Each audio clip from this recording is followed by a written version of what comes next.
What's up guys? Welcome back to my YouTube channel. Ayan, gusto ko lang magpasalamat sa lahat ng mga sumusuporta sa aking YouTube channel. Sana po huwag kayong manawa at lagi niyo po sanang suportahan ang mga ina-upload po natin dito. And don't forget to please subscribe and share this notification. Thank you. The Heavenly War, Kabanata 4633. Pumunta si Lei Hong sa mundo na sumasalungat sa Diyos. Ito ang magandang panahon para pumunta ako sa God-defying world. Karamihan sa mga taong pinapahalagahan ni Duanling Tian ay nasa angkan ng siya ng Divine Offering Land. Nagningning ang mga mata ni Lei Hong. Hindi niya kayang bitawan ang ganoong magandang pagkakataon para makapaghiganti. Hindi lamang umalis si Duanling Tian sa God-defying world, ngunit maging si Feng Qingyang ay umalis sa God-defying world. Hindi siya sigurado tungkol kay Feng Qingyang, ngunit sigurado siya na si Duanling Tian mismo, hindi ang kanyang doppelganger, ang umalis sa God-defying world upang makipagsapalaran kay Zhu Qingzhu, ang bagong level 7 supreme powerhouse mula sa outer boundary. Ang Xia clan sa banal na alay na lupain. Tuldok tuldok tuldok. Huminga ng malalim si Lei Hong para kumalma. Ang doppelganger ni Duanling Tian mula sa batas ng panahon ay dapat nasa angkan ng siya ng God-defying world. Ang kanyang doppelganger ay napakalakas na kahit ang pinakamalakas kong doppelganger ay hindi makakapantay sa kanyang. Dati, sa primordial world, ang doppelganger ni Duanling Tian mula sa batas ng panahon ay madaling winasak ang pinakamalakas na doppelganger ni Lei Hong. Noon din niya napagtanto ang kahijitan ng 4 na kataas-taasang batas.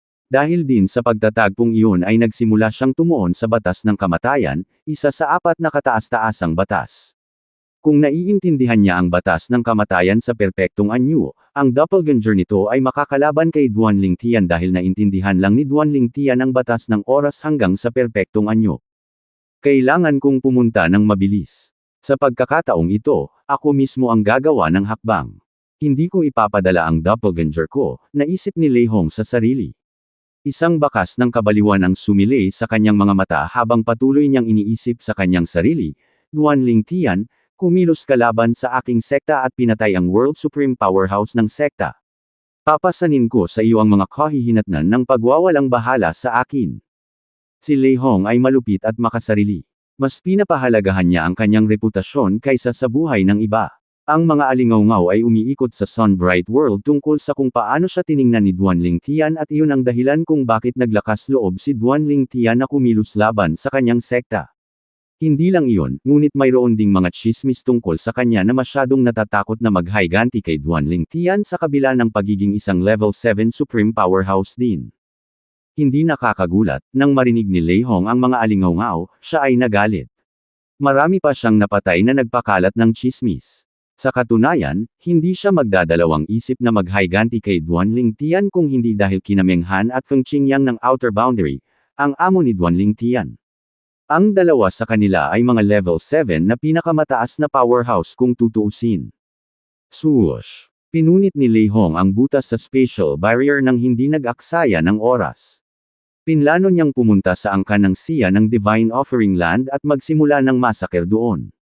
Kuwit. Samantala, ilulunsad na sana ni Duanling Tian ang kanyang ikatlong sword strike kay Zhu Qingzhu. Bago gawin iyon, ipinaalala niya, Miss Zhu, sinusubok ko lang ang iyong kakayahan kanina. Gagamitin ko ang buong lakas ko ngayon. Mangyaring maging handa, at huwag magpigil. Huwag sisihin ang iyong kapabayaan kung natalo ka sa taya. Sige, sagot ni Zhu Qingzhu, na nagiging mapagbantay.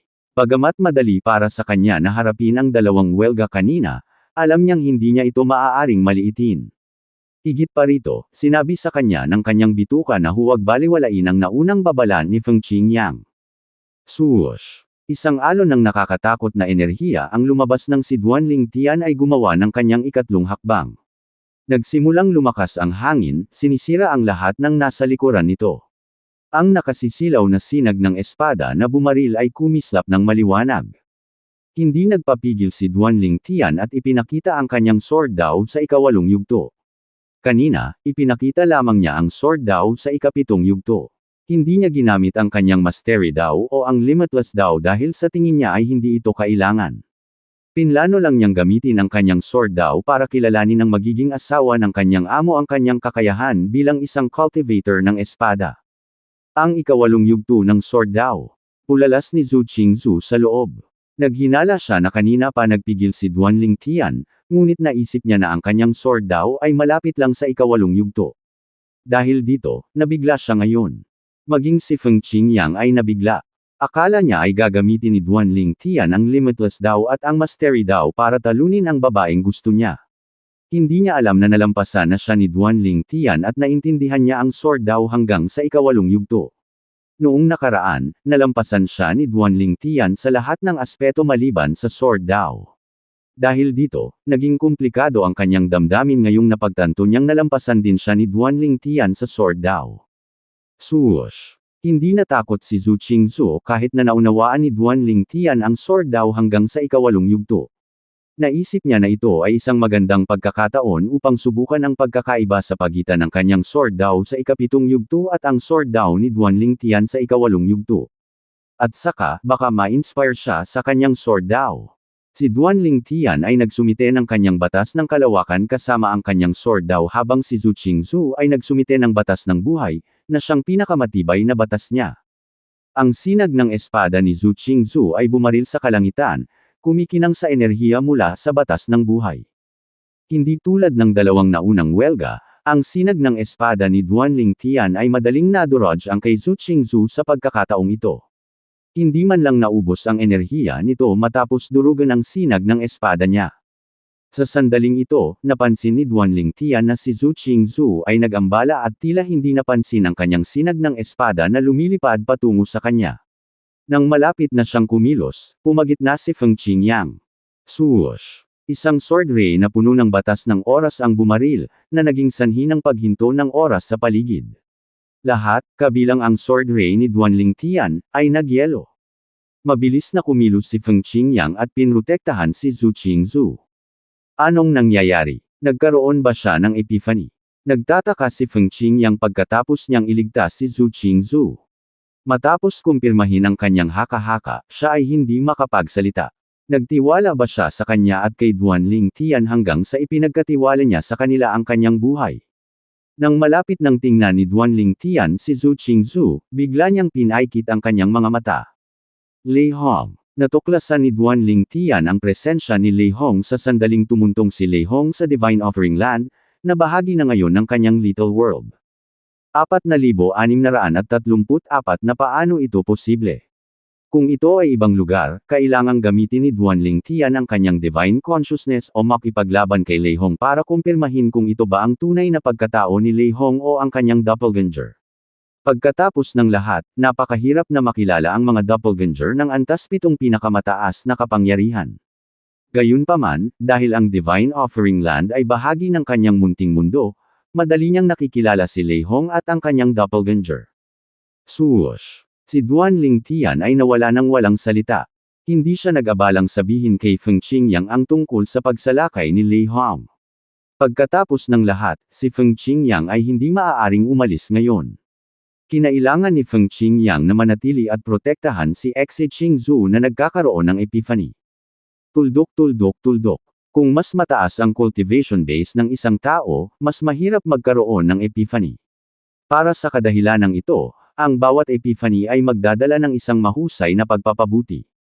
Nagkaroon ng pagkakataon na pagkatapos ma-inspirasyon ng sword Dao ni Duanling Tian, ang kanyang sword Dao ay maaaring maging kapantay o kahit bahagyang malampasan ng kay Feng Qingyang. Kuwit. Lei Hong, huwag mo nang isipin ang pag-alis dahil ikaw ang nagkusa na pumasok sa aking munting mundo. Ang mga mata ni Duanling Tian ay kumikinang na may layuning pumatay habang iniisip niya ang sarili. Desidido siyang patayin si Lei Hong sa pagkakataong ito. Bagamat hindi siya natatakot kay Lei Hong, hindi niya maaaring hayaang mabuhay si Lei Hong. Pagkatapos ng lahat, si Lei Hong ay hindi lamang magdadala ng hindi kinakailangang problema sa hinaharap, ngunit si Lei Hong ay makakagambala rin sa kanyang plano na tugisin si Yun Qingyan. Naglakbay si Duanling Tian sa kalawakan, patungo sa God-defying world. Kuwit. Samantala, nang maramdaman ni Duanling Tian ang presensya ni Lei Hong, si Lei Hong ay nasa estate na ng Xia Clan. Hindi siya nag-aksaya ng oras at umatake sa layuning lipulin ang angkan ng Xia. Boom! Isang alon ng nakakatakot na enerhiyang nanginginig sa lupa ang dumaan patungo sa ari-arian ng Xia clan, na mabilis na nag-trigger sa Garden Formation ng clan. Sa isang saglit lang, natakpan ng translucent barrier ang buong estate. Hindi mabilang na lilang kidlat ang kumikislap sa paligid ng harang, na naglalabas ng pambihirang aura. Sinota, nakakatakot na enerhiya. Ang enerhiya ay napakalaki. Ang matataas na ranggo na miyembro ng angkan ng Xia, kabilang si Xia Yu, ang pinuno ng angkan, at si Xia Jia ay naalarma sa biglaang pag-activate ng Garden Formation. Hindi. Ang nag-iisang supreme powerhouse ng Xia clan, na nanatili sa clan kamakailan, ay nakadama ng enerhiya, at agad na nagbago ang kanyang ekspresyon. Boom! Ang tila walang talo na Garden Formation ay gumuho na parang bahay ng mga baraha sa isang iglap lamang ng damapo ang nakakatakot na alon ng enerhiya. Nataranta ang mga miyembro ng angkan ng Xia, na natatakot sa kanilang buhay. Swoosh! Biglang lumitaw ang isang sword ray sa kalangitan bago ito nahati sa libu-libong mga sword ray. Ang mga sinag ng espada ay tumama sa lahat ng direksyon bago sila nagtipon at naghabi ng isang proteksyon na lambat upang kontrahin ang paparating na pag-atake. Si Lord Duan. Gumawa na si Lord Duan. Agad na nagliwanag ang mga mata ng mga miyembro ng Xia clan. Naniniwala sila na magiging ligtas ang angkan ng Xia ngayong dumating na si Duan Lingtian. Sa kabaligtaran, si Xia Hechuan, ang tanging kataas-taasang powerhouse ng Xia clan, ay hindi natuwa o naaliw tulad ng iba. Naramdaman niya na ang pag-atake ay pag-aari ng isang level 7 supreme powerhouse. Hindi siya nag-alinlangan na magiging ligtas ang angkan ng Xia kung naruroon si Duan Lingtian. Ang problema ay alam niya na ang doppelganger ni Duan Lingtian mula sa batas ng panahon, hindi si Duan Lingtian, ang gumawa ng hakbang.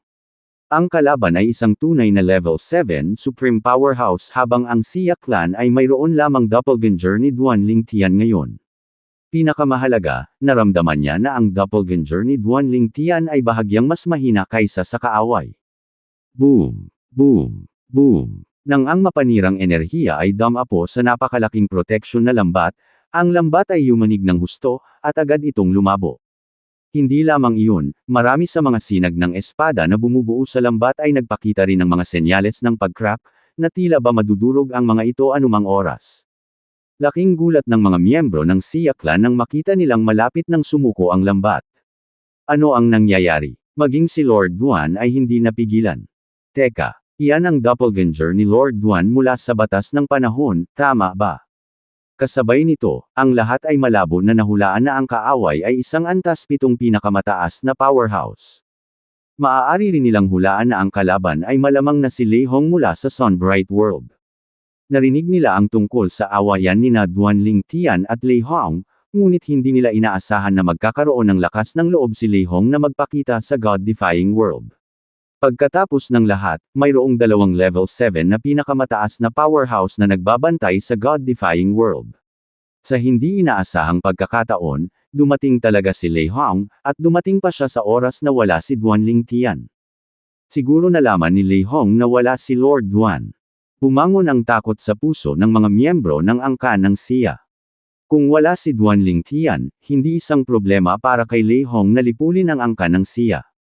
Sa sandaling ito, hindi mapang-asar na sinabi ni Lei Hong, Duan Lingtian, hindi sapat ang iyong doppelganger para pigilan ako. Sisirain ko ang doppelganger mo at ang angkan ng Xia ngayon para turuan ka ng leksyon sa pagkakasala sa akin. Sa susunod na sandali, naglunsad si Lei Hong ng isa pang pag-atake, na mas malakas kaysa sa una. Lagot tayo. Ang mga miyembro ng Xia clan ay nahulog sa kawalan ng pag-asa nang makumpirma nila na ang kalaban ay tunay na Lei Hong. Biglang, nang malapit nang masira ang lambat ng espada, biglang lumitaw ang 2 alon ng misteryosong enerhiya. Pagkatapos, ang mga bitik ay nagsimulang ayusin ang kanilang mga sarili sa mga sinag ng espada. Ilang saglit lang ay lumakas na ang lambat. Nang lumapag ang ikalawang pag-atake, hindi nabasag ang lambat. Bahagyang natarante si Lei Hong. Bago pa siya makapag-imbestiga, may narinig siyang boses na umalangaw-ngaw sa langit. Lei Hong. Paano ito posible? Hindi ba siya nakikipag-sparring sa isang malayong kaharian sa Myriad Worlds kasama si Zhu Qingzu, ang bagong level 7 Supreme Powerhouse mula sa Outer Boundary. Ang ekspresyon ni Lei Hong ay lubhang nagbago. Hindi niya inaasahan na babalik si Duan Lingtian ng ganoon kabilis. Hindi man lang siya nagpapigil ng ilunsad niya ang kanyang pangalawang pag-atake, ngunit nabigo itong masira ang lambat ng espada. Nangangahulugan ito na ang isa pang antas 7 pinakamataas na powerhouse ay naruroon. Nakaramdam ng panginginig si Lei Hong sa kanyang gulugod sa sandaling ito. Sa kanyang opinyon, si Duan Lingtian ang nag-set up sa kanya nang pumayag si Duan Lingtian na makipag-spar kay Zhu Qingzu. Malamang na ang tunay na intensyon ni Duan Lingtian ay akitin siya sa God-defying world. Naisip din niya na ang taong hamarang sa kanyang pag-atake ay si Meng Han, na nagtatago sa angkan ng Xia. 4,635 The Life-Saving Trump Card. Ang lugar na ito ay bahagi ng iyong Little World. Ulalas ni Lei Hong. Nang lumitaw si Duan Lingtian, naramdaman niya ang Divine Offering Land na sumanib sa Little World ni Duan Lingtian. Habang namumutla ang mukha niya, bakas sa mga mata niya ang panghihinayang. Paano ko nakalimutan ito? Si Lei Hong ay pabaya sa pagkakataong ito. Dati, pagkatapos makuha ang Supreme Powerhouse mula sa God-defying world, natutunan niya ang ilang bagay tungkol kay Duan Lingtian, kabilang ang kaugnayan ni Duan Lingtian sa Xia Clan. Nalaman din niya na matagal nang umiral ang Divine Offering Land. Para sa kadahilanang ito, nakarating siya sa banal na lupang alay ng walang pag-aalinlangan. Bukod dito, nakuha rin niya ang ilang advanced na Supreme Gods mula sa God-defying world na nasa Outer Boundary bago naglakbay dito. Ang natutunan niya mula sa kanila ay kapareho ng natutunan niya mula sa Supreme Powerhouse. Si Duan Lingtian ay may malalim na kaugnayan sa Xia Clan at walang malaking pagbabago sa God-defying world. Para sa lahat ng mga kadahilanang ito, ang posibilidad na ang Divine Offering Land ay naging bahagi ng Little World ni Duan Lingtian ay hindi sumagi sa isip niya. Tuldok tuldok tuldok. Si Lei Hong ay nagmura sa loob, siguro siya ang nagtakda ng bitag na ito para sa akin. Anong tusong galaw? Naghinala din si Lei Hong na bukod kina Duan Lingtian at Feng Qing, naroon din si Meng Han mula sa Outer Boundary. Sa katunayan, naghinala din siya na si Zhu Qingzu, ang bagong level 7 na Supreme Powerhouse mula sa Outer Boundary, ay narupid din ni Duan Lingtian para akitin siya sa God-defying world. Lei Hong, huwag mo nang isipin ang pag-alis ngayong narito ka na, sabi ni Duan Lingtian nang may pag-iinis. Nagtitiwala siyang kaya niyang harapin si Lei Hong kahit mag-isa lang siya. Kung tutuusin, mahirap para kay Lei Hong na umalis sa kanyang munting mundo. Duan Lingtian, sa tingin mo ba mapipigilan mo ako sa pag-alis? Mangarap ka, sabi ni Lei Hong sa nagngangalit na mga ngipin. Sa sandaling bumagsak ang boses ni Lei Hong, isang piraso ng itim na kahoy na nagbuga ng gintong liwanag ay biglang lumitaw sa kamay ni Lei Hong. Bahagyang kumunat ang noo ni Duan Lingtian nang maramdaman niya ang nakakatakot na aura mula sa itim na kahoy. Upang pigilan si Lei Hong sa pag-alis, hindi siya nagpigil. Gayunpaman, sa sandaling lumipat siya, ang piraso ng itim na kahoy ay biglang nabasag, at isang alon ng nakakatakot na special na enerhiya ang lumabas, na bumabalot kay Lei Hong. Nang mawala na ang anyo ni Lei Hong, makikita ang pagsimangot sa kanyang mukha. Maliwanag, hindi siya nasisiyahan na napilitan siyang gamitin itong negel iligtas buhay na anteng-anteng. Kung wala siya sa isang sitwasyong nagbabanta sa buhay, hindi niya gagamitin ang trump card na ito. Sa huli, ang pag-atake ni Duan Lingtian ay damapo lamang sa natitirang special energy pagkatapos mawala si Lei Hong sa paningin. Ang enerhiya na ito ay tila mas malakas kaysa sa isang antas 8 kataas-taasang powerhouse. Bukod dito, may mga bakas ito ng batas ng kalawakan sa pinakamahalagang yugto at ang enerhiya ng walang hanggan na daw sa ika-8 yugto. Pinalawak ni Duan Lingtian ang kanyang divine consciousness, naramdaman ang kanyang paligid. Hindi niya ma-detect si Lei Hong. Nangangahulugan ito na si Lei Hong ay wala na sa God-defying world. Ito ay nangangahulugan na ang piraso ng itim na kahoy ay isang bagay na bago ang makasaysayang puwang. Sinulyapan ni Duan Lingtian ang piraso ng itim na kahoy na unti-unting nawawala. Sinuri niya ito gamit ang kanyang divine consciousness at nakaramdam ng pamilyar na enerhiya. Ito ay ang enerhiya mula sa realm of origin. Nangangahulugan ito na ang piraso ng itim na kahoy ay nagmula sa isang realm of origin na naiwan ng isang supreme powerhouse bago ang historical gap. Di ko akalain na si Lei Hong ang nagtataglay ng ganoong nakakaligtas na trump card. Ang kataas-taasang powerhouse na nag-iwan nito ay kailangang maging isang level 8 supreme powerhouse at least na intindihan ang walang hangganang daw hanggang sa ikawalong yugto at ang batas ng espasyo sa pinakamataas na yugto. Nagulat din siya sa pagiging mapagpasyang si Lei Hong nang gamitin niya ang nakakaligtas na trump card. Pagkatapos ng lahat, hindi alam ni Lei Hong ang kanyang tunay na lakas. Wala siyang kamalay-malay na inakala ni Lei Hong na mayroon pang tatlong level 7 na pinakamataas na powerhouse na nagtatago, naghihintay na tambangan siya sa tamang sandali. Kung alam niya ito, madama niya na mali siya dahil talagang nag-iisa siya. Kuwit. Samantala, nakahinga ng maluwag si Lei Hong matapos siyang makatakas. Muntik na akong mahulog sa bitag niya. Sa kabutihang palad, mayroon akong nakakaligtas na trump card na nakuha ko mula sa isang realm of origin. Sayang naman at napilitan akong gamitin. Nalungkot si Lei Hong na nawala ang kanyang nakaligtas na trump card. Gayunpaman, alam niyang wala siyang ibang pagpipilian kundi gamitin ito. Kung hindi, baka mawalan siya ng buhay. Duan Ling Tian, pagsisisihan mong ginamit mo ang aking nakakaligtas na trump card balang araw. Kanina, nang umatake si Duan Ling Tian, ginamit niya ang kanyang sword Dao, Limitless Dao, at Mastery Dao. Kung hindi nakatakas ng ganoon kabila si Lei Hong, matutuklasan niya sana ang tunay na lakas ni Duan Ling Tian. Kuwit. Matapos makatakas si Lei Hong, bumalik si Duan Ling Tian sa abandonadong kaharian kung saan siya nakikipag-sparring kay Zhu Qingzhou kanina. Natuklasan niya na nagkakaroon pa rin siya ng epiphany. Pinabantayan pa rin siya ni Feng Qingyang, patuloy at maingat na sinusuri ang kanyang paligid. Nang makita niya si Duan Ling Tian, nagtanong siya, may nangyari ba? Tumango si Duan Ling Tian bago siya sumagot. Si Lei Hong ay personal na pumunta sa God-defying world. Pumunta siya sa Xia Clan. 4,635 The Life-Saving Trump Card. Ang lugar na ito ay bahagi ng iyong munting mundo. Ulalas ni Lei Hong. Nang lumitaw si Duan Ling Tian, naramdaman niya ang Divine Offering Land na sumanib sa Little World ni Duan Ling Tian. Habang namumutla ang mukha niya, bakas sa mga mata niya ang panghihinayang. Paano ko nakalimutan ito? Si Lei Hong ay pabaya sa pagkakataong ito. Dati, pagkatapos makuha ang Supreme Powerhouse mula sa God-defying world, natutunan niya ang ilang bagay tungkol kay Duan Ling Tian, kabilang ang kaugnayan ni Duan Ling Tian sa Xia Clan. Nalaman din niya na matagal nang umiral ang Divine Offering Land. Dahil dito, nakarating siya sa banal na lupang alay ng walang pag-aalinlangan.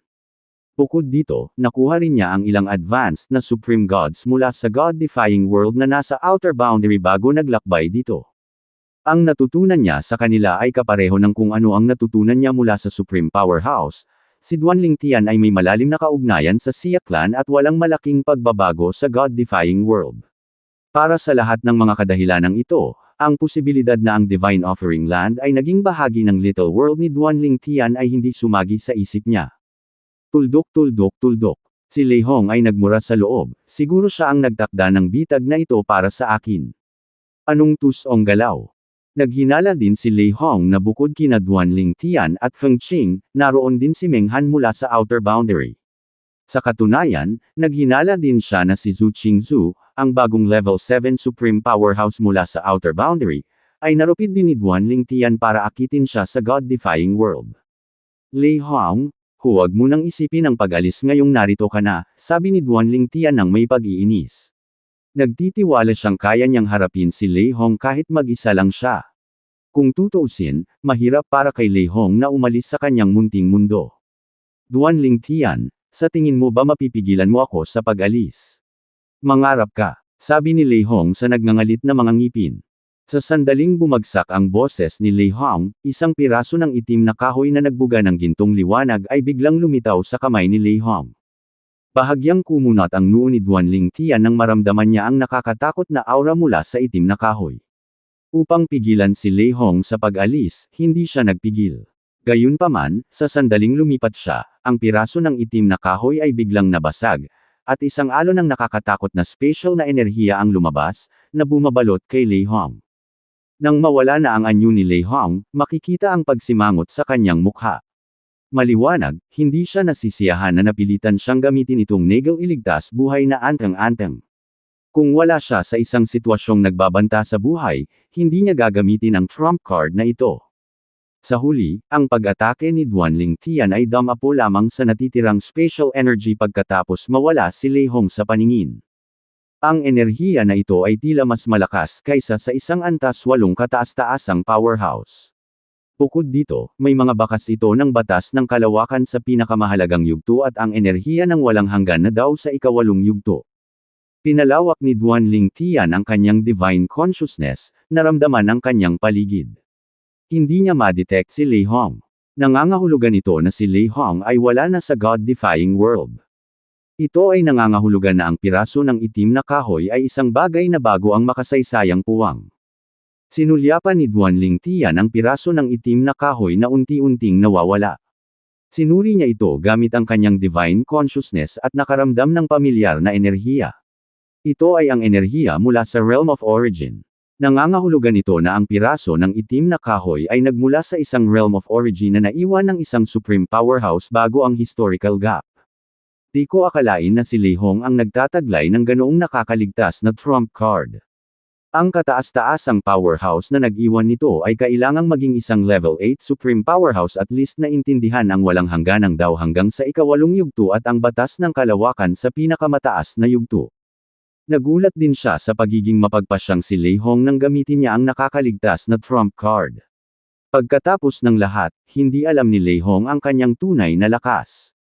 Wala siyang kamalay-malay na inakala ni Lei Hong na mayroon pang 3 level 7 na pinakamataas na powerhouse na nagtatago, naghihintay na tambangan siya sa tamang sandali.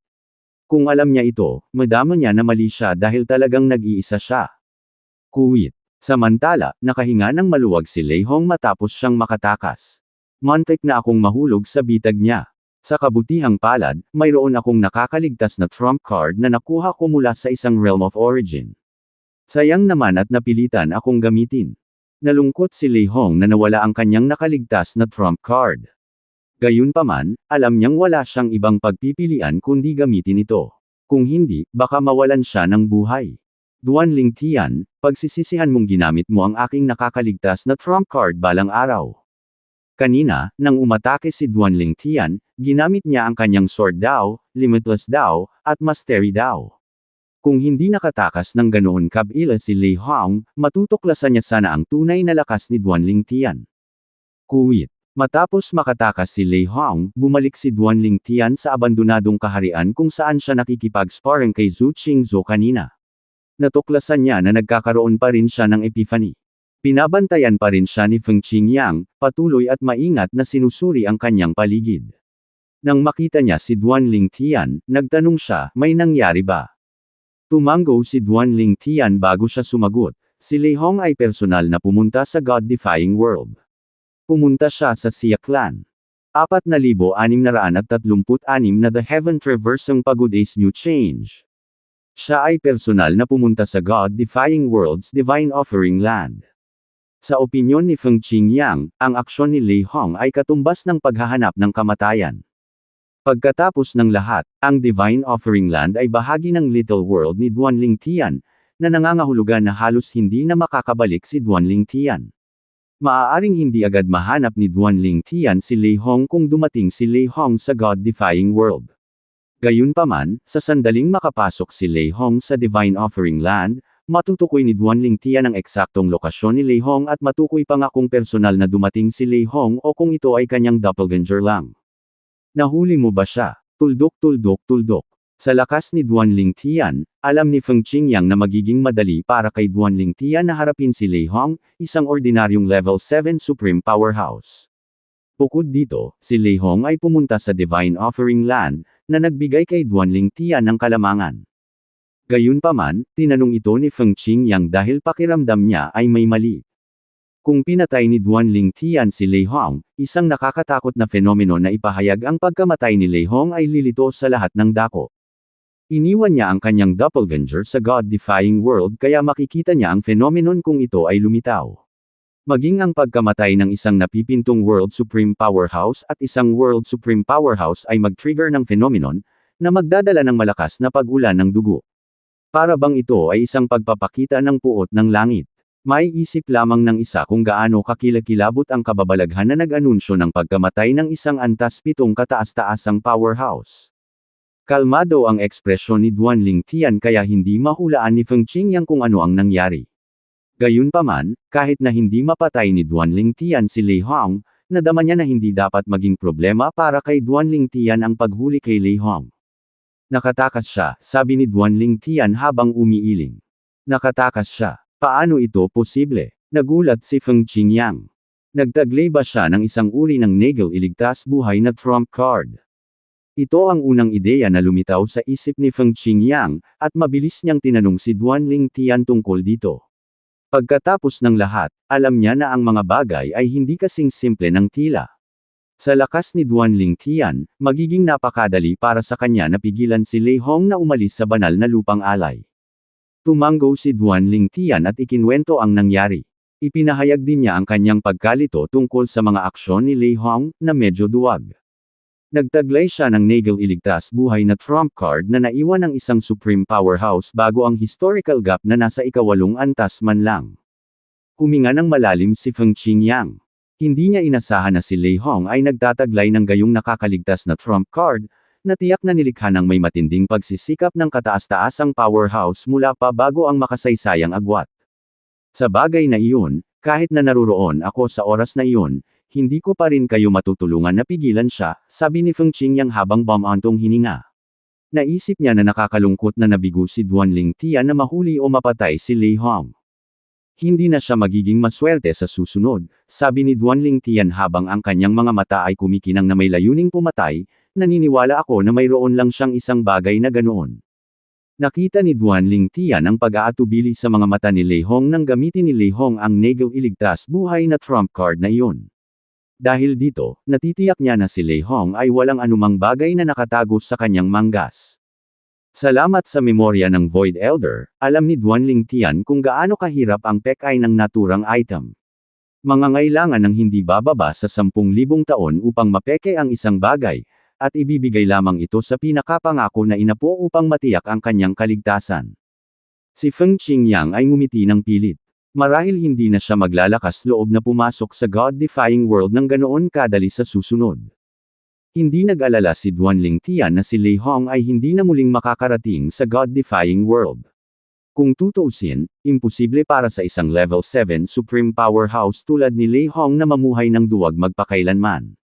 Gayunpaman, kung si Lei Hong ay tunay na nanatili sa pagtatago magpakailanman dahil sa kanyang kaduwagan, maaari niyang tanggapin ito kahit na nangangahulugan ito na hindi siya magkakaroon ng pagkakataong patayin si Lei Hong. Pagkaraan ng ilang sandali, inilipat ni Duanling Tian ang kanyang atensyon kay Zhu Qingzu.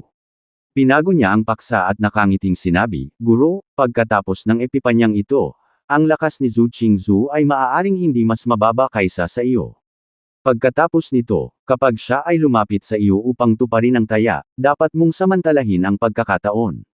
Ipanalo mo siya sa lalong madaling panahon. Kung hindi mo siya magiging asawa, mawawalan ng saysay ang pagsisikap ko ngayon." Pinandilatan ni Feng Qingyang si Duanling Tian dahil sa kahihiyan. Pagkaraan ng ilang sandali, sinabi niya, "Kapag tapos na siya, dapat tayong mag-spar para matingnan ko ang iyong sword daw sa ika-8 yugto. Wala akong ideya na muling bumuti ang iyong sword daw. Itinago mo ng husto ang iyong kakayahan." "Kamakailan lang ako nakalusot," nakangiting sagot ni Duanling Tian. Pagkaraan ng ilang sandali, nagpasya si Duanling Tian na umalis kahit na si Zhu Qingzu ay hindi pa nagpakita ng mga palatandaan ng paggising. Pagkatapos ng lahat, sa presensya ni Feng Qingyang, hindi na niya kailangang manatili pa. Samantala, nang magising si Zhu Qingzu at nakitang binabantayan siya ni Feng Qingyang, hindi niya maiwasang makaramdam muli ng matinding kirot. Kuwit. 3 araw pagkatapos bumalik si Duanling Tian sa God-defying world, isang makalangit na teksto ang lumitaw muli. Gayunpaman, sa pagkakataong ito, inihayag nito ang pagbabago ng Heaven Traversang Pagoda. Mula sa araw na ito, isang pasukan na napapalibutan ng mga purple lightning bolts ay lilito sa bawat pasukan ng Heaven Traversang Pagoda. Maaaring pumasok sa mga pasukan na ito ang mga ordinaryong supreme powerhouse. Ang mga matagumpay na makapasa sa mga hamon ay bibigyan ng pagkakataon na sundin ang mga batas at ang 4 na daw ng langit at lupa na pinakadakilang kapangyarihan bago maunawaan ang makasaysayang agwat. Ang pamamaraang ito ng paglilinang ay magbubunga ng 2 beses sa mga resulta sa kalahati ng pagsisikap. Ang obserbasyon ay isasagawa sa isang eksklusibong independenteng kaharian kung saan ang banal na enerhiya ng isang tao at ang mga katulad nito ay pipigilan sa isang advanced na kataas-taasang Diyos. Makakatulong ito sa pag-unawa ng isang tao. Pagkatapos umalis sa kaharian, ang orihinal na lakas ng isa ay babalik sa normal. Napakunot ang noo ni Duanling Tian nang mabasa niya ang makalangit na teksto. Tila sadyang tinutulungan ng langit ang mga ordinaryong supreme powerhouse na lumakas. Dati, ang hitsura ng Heaven Traversing Pagoda at ang Heaven Protection Talisman ay para puntiryahin sina Duanling Tian at Feng Qingyang. Gayunpaman, tila tina-target ng bagong upgrade na ito ang lahat ng level 7 na pinakamataas na powerhouse at maging ang mga malalakas na level 5 at level 6 na supreme powerhouse. Maraming level 5 at level 6 na supreme powerhouse ang dating walang kapantay na nangungunang advanced supreme gods. Marami sa kanila ang nagpigil sa pagpasok sa kaharian ng mga pinakamataas na kapangyarihan dahil ang paggawa nito ay magdaragdag ng kahirapan sa pag-unawa sa mga batas. Dahil dito, marami sa kanila ang nakauunawa sa kani-kanilang mga batas hanggang sa pinakamahalagang yugto bago pumasok sa kaharian ng mga pinakamataas na kapangyarihan. Bukod sa mga ordinaryong supreme powerhouses, ang biglaang pagbabago ay magbabago din ng mga bagay para sa advanced supreme gods. Maaari na silang makapasok sa Heaven Traversing Pagoda sa sandaling makapasok sila sa kaharian ng mga pinakamataas na kapangyarihan, at kung magtagumpay sila sa paglampas sa mga hamon, hindi nila mahaharap ang mga problemang kinaharap ng mga nauna sa kanila. Hindi tulad ng mga nauna sa kanila, nagkaroon na sila ngayon ng pagkakataong pumasok sa isang independenteng kaharian upang sundin ang mga batas at apat na daos ng langit at lupa ng mga pinakamataas na kapangyarihan mula sa harap ng makasaysayang agwat. 4,637 isang pagkakataon na lumakas. Hindi lang si Duanling Tian, ngunit ang lahat sa Myriad Worlds at ang Outer Boundary ay nakakita rin ng makalangit na teksto. Nagdilim ang mga ekspresyon ng mga demi-saints at saints sa Outer Boundary at ang nalalapit na mga kataas-taasang kapangyarihan ng mundo at ang mga kataas-taasang kapangyarihan sa mundo sa Myriad Worlds nang makita nila ito. Noong sila ay mga advanced na supreme gods, naramdaman nila ang paghila mula sa kaharian ng mga supreme powerhouses, ngunit nagpigil sila sa paglusot dahil hindi pa nila naiintindihan ang kani-kanilang mga batas hanggang sa pinakamataas na yugto. Kung tutuusin, magiging mas mahirap para sa kanila na unawain ang batas pagkatapos nilang pumasok sa kaharian ng mga pinakamataas na kapangyarihan. Naghintay sila hanggang sa sila ay naging walang katulad na nangungunang mga advanced na supreme god bago sila naging pinakamataas na powerhouses.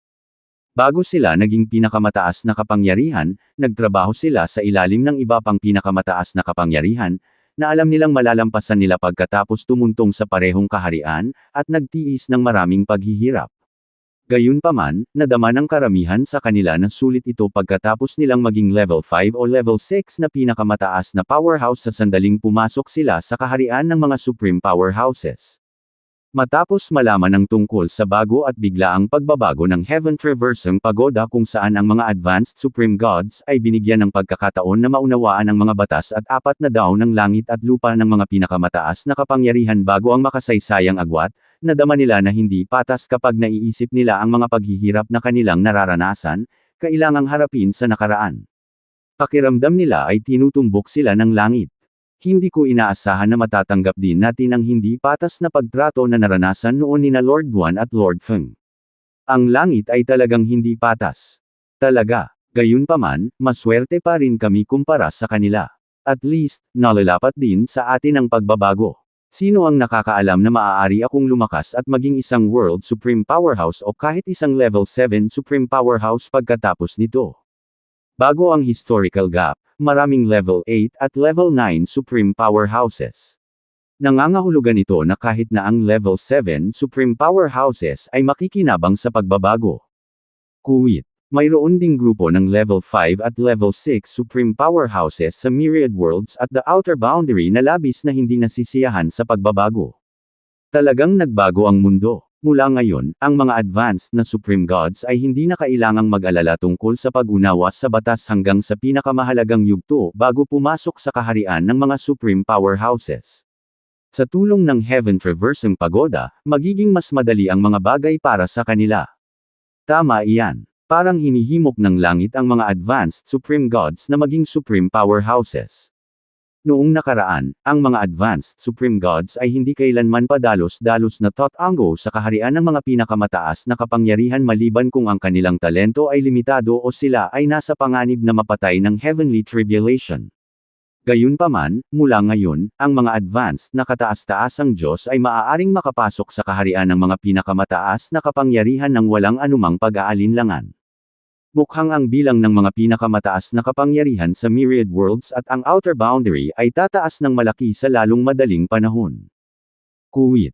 Gaya ng inaasahan, isang grupo ng mga advanced na supreme gods mula sa myriad worlds and the outer boundary ay hindi nag-atubili na pumasok sa kaharian ng mga supreme powerhouses nang maramdaman nila ang paghila mula sa kaharian ng mga supreme powerhouses matapos makita ang makalangit na teksto.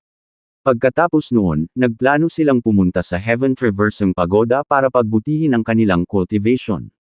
Kasabay nito, ang mga advanced na supreme gods na hindi pa nakakaramdam ng paghila mula sa kaharian ng mga supreme powerhouses ay naghihintay sa kanilang turn.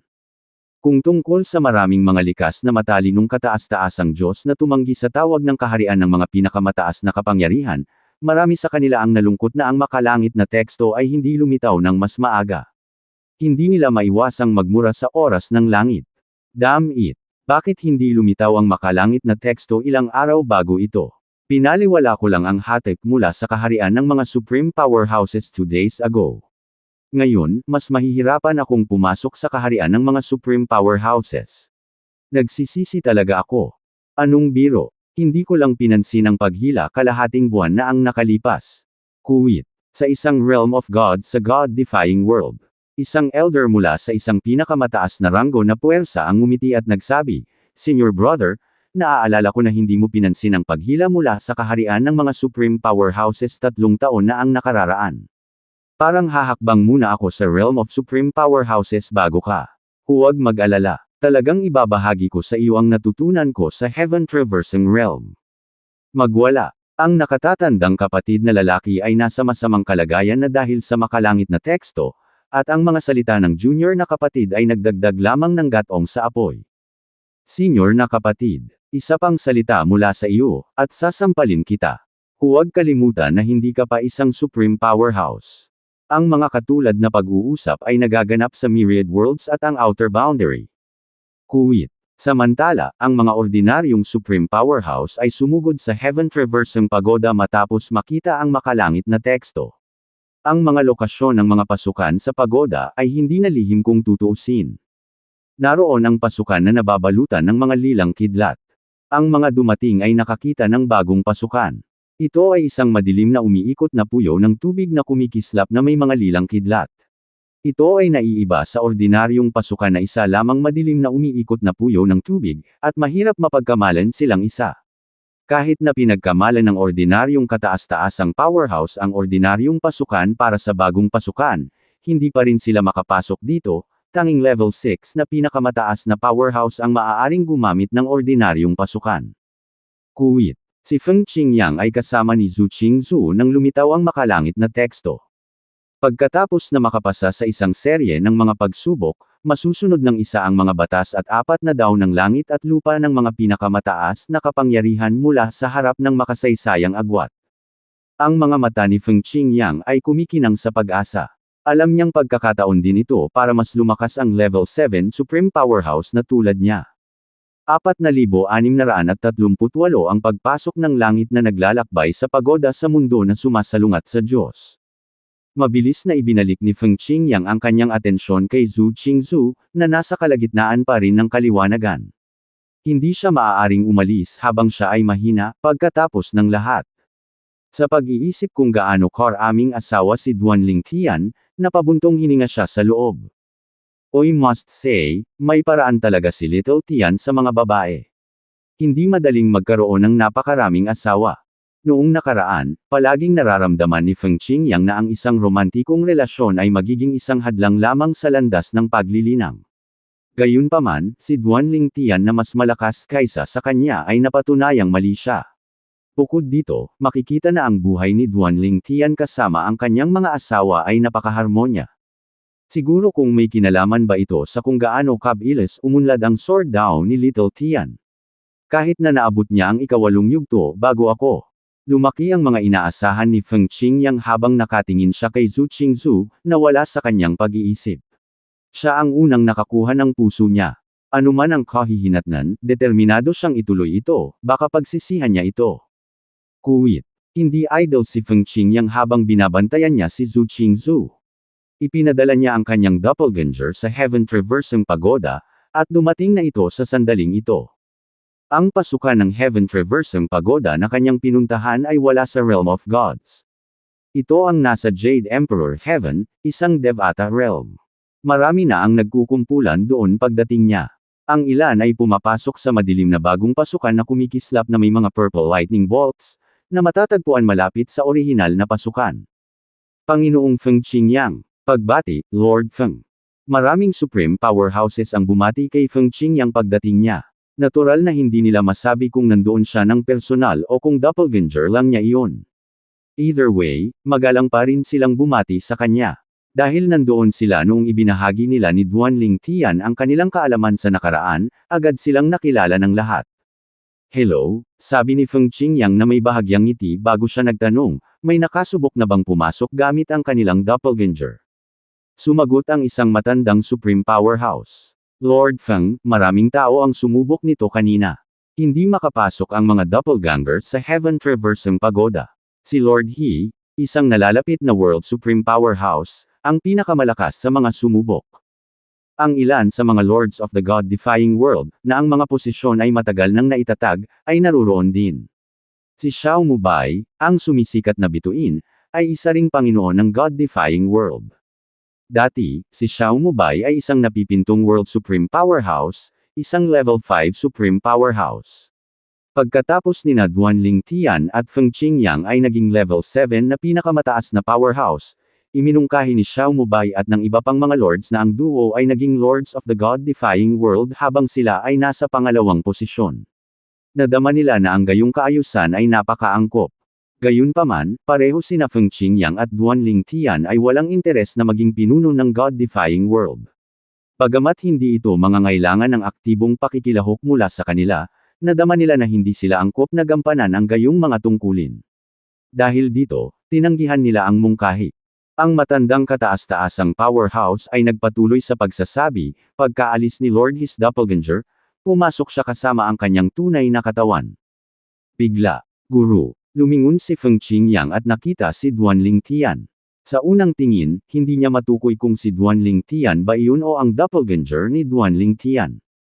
Pagbati, Lord Duan. Pinati ng lahat si Duanling Tian nang lumitaw siya, na tila mas magalang kaysa noong binati nila si Feng Qingyang. Pagkatapos ng lahat, hindi lang ibinahagi ni Duanling Tian ang kanyang mga insight sa Sword Dao kundi pati na rin ang Limitless Dao at ang Mastery Dao. Lahat sila ay nakinabang ng husto mula sa kanya at napuno ng pasasalamat sa kanya. Gayunpaman, kahit na alam nila na si Duanling Tian ay bihasa sa dalawang Dao na iyon, wala silang ideya tungkol sa lawak ng kanyang pangunawa. Kung tutuusin, bata pa siya. Ang kanyang Sword Dao ay nasa napakabata edad na kaya sa kanilang opinyon, nakakamangha na kung naiintindihan niya ang dalawa pang Dao hanggang sa ikatlo o ikaapat na yugto. Noong nakaraan, ang Supreme Powerhouse, na inagaw ni Duanling Tian, ay hindi gaanong pinansin ang ibinabahagi ni Duanling Tian ang kanyang insight sa Limitless Dao at ang Mastery Dao dahil ang kanyang pinakamalakas na Dao ay ang Sword Dao. Dahil dito, nang kausapin niya si Lei Hong, nagsalita lang siya tungkol sa Sword Dao ni Duanling Tian, na siyang dahilan kung bakit walang alam si Lei Hong tungkol sa lawak ng tunay na lakas ni Duanling Tian. Bukod dito, hindi rin nagtanong si Lei Hong tungkol sa kahusayan ni Duanling Tian sa ibang daos. Kung hindi, hindi siya pupunta sa God-defying world ng padalos-dalos. Tumango at ngumiti si Duanling Tian bago niya tinanong ang kanyang master, Guro, plano mo bang pumasok sa Heaven Traversing Pagoda kasama ang iyong doppelganger? Oo, sagot ni Feng Qingyang, ngunit narinig ko na imposibleng gawin iyon. Sinubukan na ng iba kanina. Tumango si Duanling Tian at sinabing, nang makita ko ang makalangit na teksto, ipinadala ko kaagad ang aking doppelganger. Nakarating pa nga ako kay Lord Xiao at Zhang Shan. Hindi rin makapasok ang doppelganger ko. Marahil ito ay isang panuntunan ng pagoda, o ang problema ay ang mga doppelganger mismo. He continued to say, gayunpaman, I think it's the latter. Kahit gaano pa kabuhay ang mga doppelganger, hindi sila totoo. At saka, makapasok man sila, maiintindihan lang nila ang batas kung saan sila nabuo. Hindi lang iyon, ngunit hindi rin nila mauunawaan ang apat na daw ng langit at lupa. Bagamat maaaring gamitin ng mga doppelganger ang daw ng langit at lupa na naiintindihan ng kani-kanilang mga host, hindi nila kayang unawain ang mga daw sa kanilang sarili. Hindi lamang iyon, ngunit ang kahusayan ng kanilang pag-unawa sa kanilang mga kaukulang batas ay mas mababa. Ito ay hindi kahit 1/10 ng kahusayan ng host. Hindi ito kakaiba dahil ang pangunahing tungkulin ng mga doppelganger ay para sa pakikipaglaban. Papasok ka ba ngayon? Tanong ni Feng Qingyang matapos malaman na pinadala ni Duan Lingtian ang kanyang doppelganger kanina. Tumango si Duan Lingtian. Oo, papasok ako at titingnan. Pagkatapos noon, nakita ni Duan Lingtian ang doppelganger ni Feng Qingyang na sumimangot. Mabilis niyang sinabi sa pamamagitan ng voice transmission, "Guro, naiintindihan ko ang iyong alalahanin. Alam kong nag-aalala ka na isa itong bitag mula sa langit na nakatarget sa ating dalawa.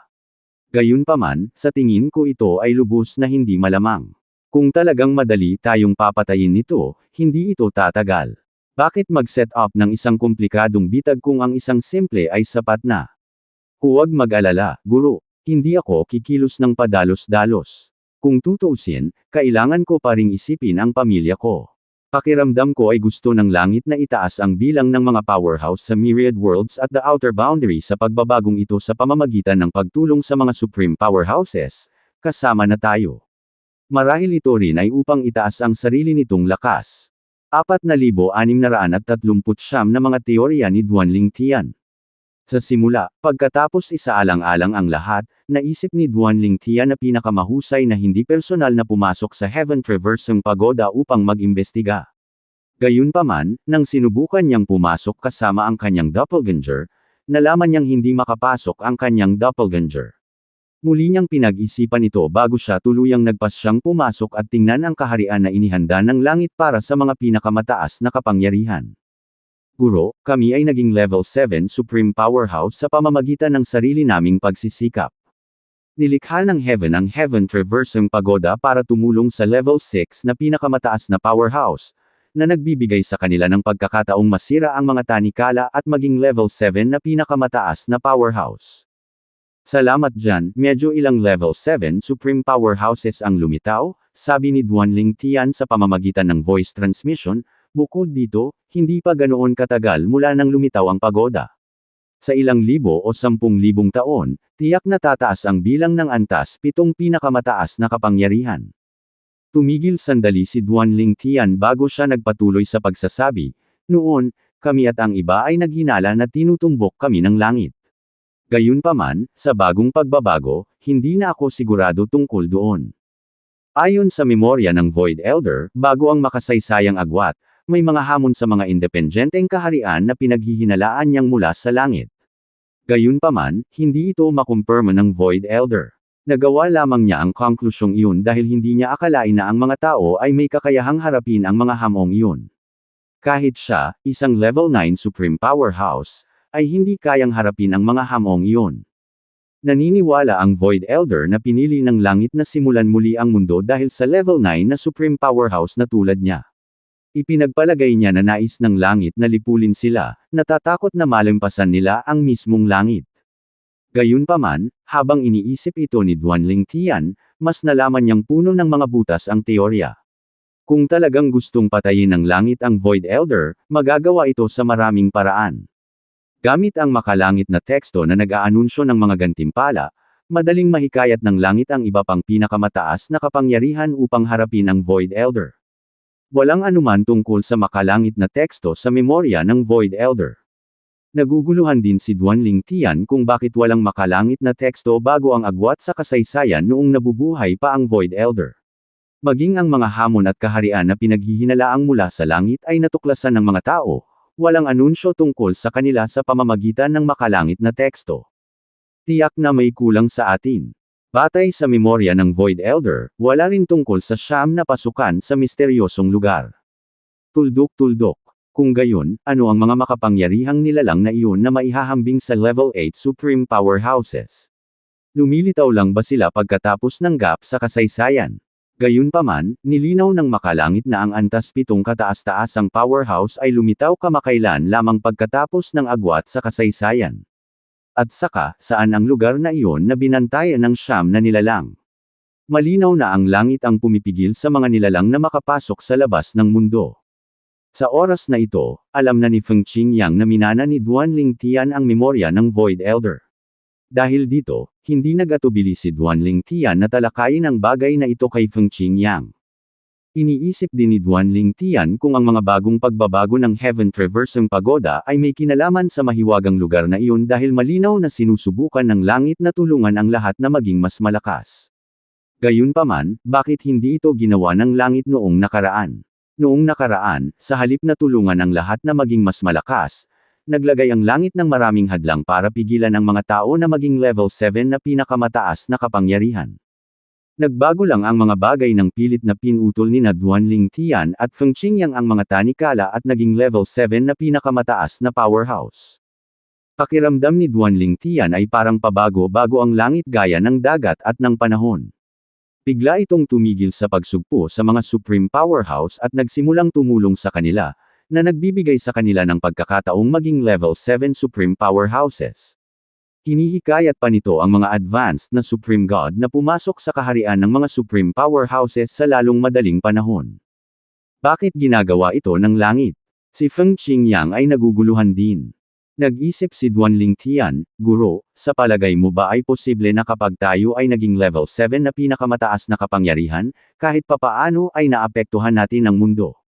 Marahil, dahil sa ating tagumpay, ang enerhiya ng mundo na ginamit ng langit upang pigilan ang anumang masasamang nilalang sa mahiwagang lugar na iyon ay humihina. Ito kaya ang dahilan kung bakit pinahirapan ng langit ang level 6 Supreme Powerhouses na makapasok sa susunod na level. Marahil alam ng langit na ito ay magpahina sa hadlang kaya napigilan nito ang aming paglilinang.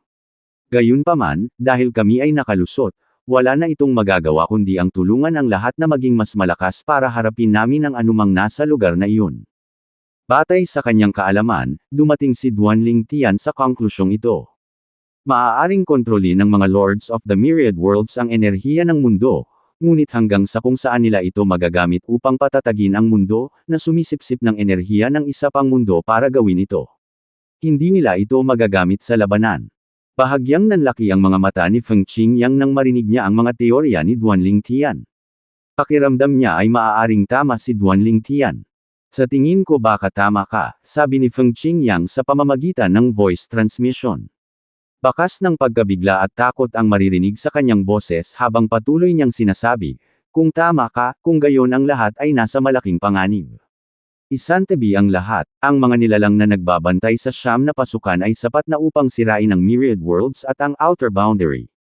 Kung makakaalis sila, ang mundong alam natin ay magwawakas. Ang mga nilalang lamang na nagbabantay sa mga pasukan ay kasing lakas ng antas 8 kataas-taasang powerhouse. Hindi nag-alinlangan si Feng Qingyang na kung anuman ang nasa mahiwagang lugar ay mas makapangyarihan. Nang makita ang malungkot na ekspresyon sa mukha ni Feng Qingyang, mabilis na sinabi ni Duanling Tian, Guro, nag-iisip lang ako. Baka mali ako.